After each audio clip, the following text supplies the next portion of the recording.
Bonjour, aujourd'hui nous allons vous parler de la question et des techniques autour des cuvaisons courtes pour valoriser les raisins rouges. En situation de vendange hétérogène ou de maturité incomplète, ou tout simplement pour répondre à des objectifs de style correspondant à des marchés de plus en plus importants en termes de volume, les cuvaisons courtes sont un très bon moyen de valoriser une bonne qualité de raisin. En prenant comme base de la définition des cuvaisons courtes, tout simplement, le fait qu'elles soient réalisées à partir d'abord de raisins rouges, ensuite qu'effectivement elles durent une dizaine de jours grand maximum, et enfin qu'elles sont destinées à obtenir des styles de vin les plus fruités, les plus légers, les plus agréables et les plus qualitatifs possibles. Pour faire un petit peu le tour de cette question-là, nous allons suivre le cheminement à partir de l'arrivée en cave de ces raisins rouges. L'élément principal et initial, essentiel des cuvaisons courtes, c'est la libération rapide du jus. Après les raflages, c'est le foulage qui assure cette opération-là.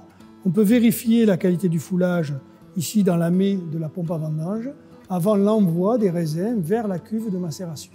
Une fois l'étape des raflages-foulage passée, la cuvaison doit permettre d'extraire le plus rapidement et de manière la plus homogène possible l'ensemble des composés intéressants de la pellicule.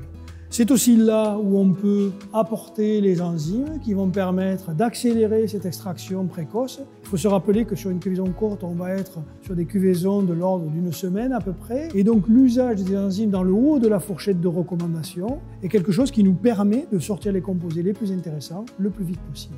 On peut aussi apporter ces enzymes sur le quai de macération ou au pire à la cuve au moment où on est en train de réaliser le remplissage pour que ce soit réparti de la manière la plus homogène possible.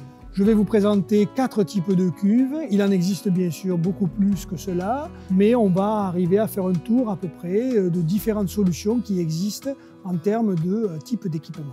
Et le premier type que vous avez ici, ce sont les cuves rotatives. Elles ont un grand avantage, c'est qu'il y a une très grande surface d'échange entre le chapeau, donc les pellicules, et le jus qui se trouve en dessous. Et par simple rotation que l'on peut programmer de manière régulière, on va échanger ces composés intéressants entre la pellicule et le jus. Elles ont un inconvénient, c'est que comme il y a une grande surface d'échange, c'est très compliqué de faire le plein de ces cuves-là et de les maintenir sur des cuvaisons longues. Ça veut dire qu'elles sont exclusivement ou quasi exclusivement dédiées à des cuvaisons courtes.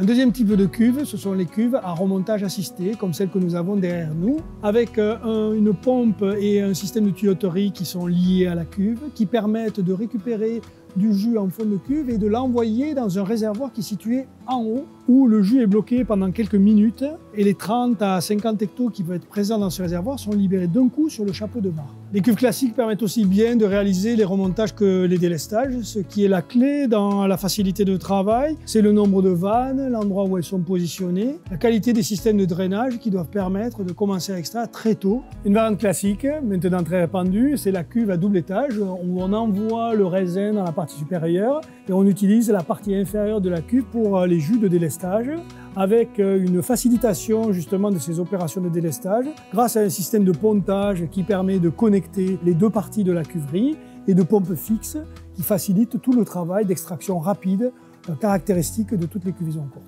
Le levurage peut se réaliser à la parcelle avec certaines levures qui sont tout à fait capables de correctement fonctionner dans ces conditions-là. Mais dans la plupart des situations, le levurage se fera à l'arrivée du raisin à la cuve sur le premier voyage. Assurez-vous de disposer des bacs nécessaires, de l'eau à la bonne température pour réhydrater votre levure et amenez-la dès la première entrée de raisin dans votre cuve de macération. En dehors du cas particulier des cuves rotatives, on a besoin, dans tous les autres systèmes que l'on a pu voir, de systèmes de drainage performants pour pouvoir démarrer les extractions très tôt, ce qui est un des points clés de la cuvaison courte. Vous voyez ici un type de drain qui est installé dans ce type de cuve-là, derrière cette vanne, et qui permet de démarrer, même avant la formation du chapeau de mare, les premiers délestages ou les premiers remontages pour aller chercher les composés les plus intéressants qui sont présents dans nos raisins.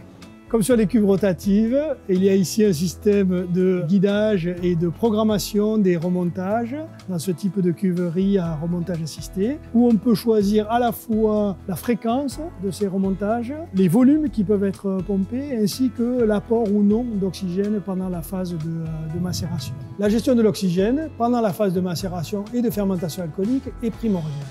L'oxygène permet d'abord à la levure de correctement fonctionner, de consommer la totalité des sucres et de finir dans de bonnes conditions la fermentation alcoolique. Elle évite aussi l'apparition d'odeurs soufrées qui vont être très négatives pour ces cuvaisons courtes pour lesquelles on a peu de temps pour travailler.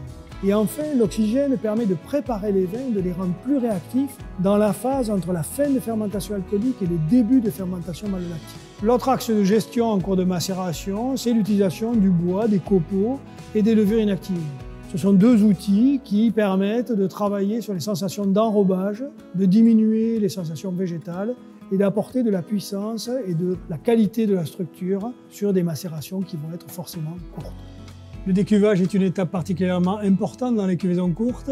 On a ici un système qui permet de faire ça de manière très douce puisque le pressoir vient se positionner sous la cuve et on a un décuvage assisté par une goulotte qui se fait uniquement par gravité. Ce qui est particulièrement crucial dans la cuvaison courte, c'est de choisir le bon moment pour le décuvage. On a dit que c'était des cuvaisons qui duraient à peu près 7 à 10 jours la plupart du temps.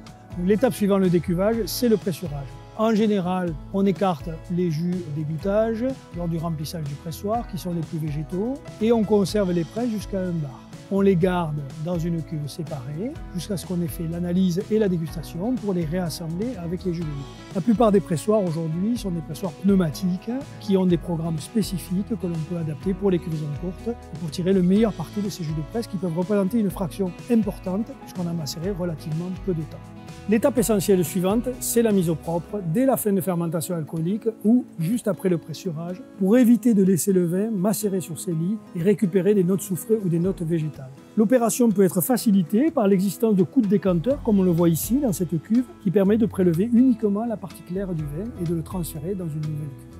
Après la phase de mise au propre de fin de fermentation alcoolique, le travail à l'oxygène est souvent très intéressant sur les vins issus de cuvaisons courtes. Dans la plupart des cas de figure, on a là une fenêtre de quelques jours entre la fin de la fermentation alcoolique et le début de la fermentation malolactique où les apports d'oxygène contrôlés avec des systèmes qui permettent d'apporter à un débit totalement maîtrisé aident à développer les qualités de fruits, les sensations de volume en bouche et la douceur de ces vins issus de cuvaisons courtes. Dans la poursuite de cette logique, il est important de ne pas laisser d'espace aux contaminants et donc d'ensemencer les vins dès que les effets de la micro-oxygénation auront été obtenus avec des bactéries lactiques sélectionnées pour développer les profils fruités et stabiliser les notes aromatiques. Une fois les deux fermentations achevées, toutes les options d'élevage sont possibles. En barrique, comme c'est le cas ici, mais aussi avec la micro-oxygénation, avec des steils, avec des copeaux ou une simple conservation en cuve avec dans tous les cas de figure un suivi microbiologique resserré pour éviter les contaminations qui pourraient nous faire perdre toutes les qualités de fruits qu'on a réussi à développer pendant les phases de macération et de fermentation. On l'a vu, la cuvaison courte, ça n'est ni une vinification par défaut, ni une vinification à l'économie, mais plutôt un vrai choix technique et raisonné pour s'adapter à la qualité des raisins ou pour développer des profils fruités frais, donc pour des objectifs sensoriels bien précis. Chaque cave doit donc évaluer les outils qu'elle a à sa disposition, construire un parcours de manière cohérente en gardant à l'esprit qu'il y a des fondamentaux à respecter, comme la maîtrise des fermentations, la maîtrise des extractions, l'importance des mises au propre, de la gestion de l'oxygène et du travail avec les auxiliaires technologiques qui sont disponibles sur le marché. Les équipes ICV sont à votre disposition pour vous accompagner et vous conseiller dans ce type de process de vinification pour optimiser vos résultats.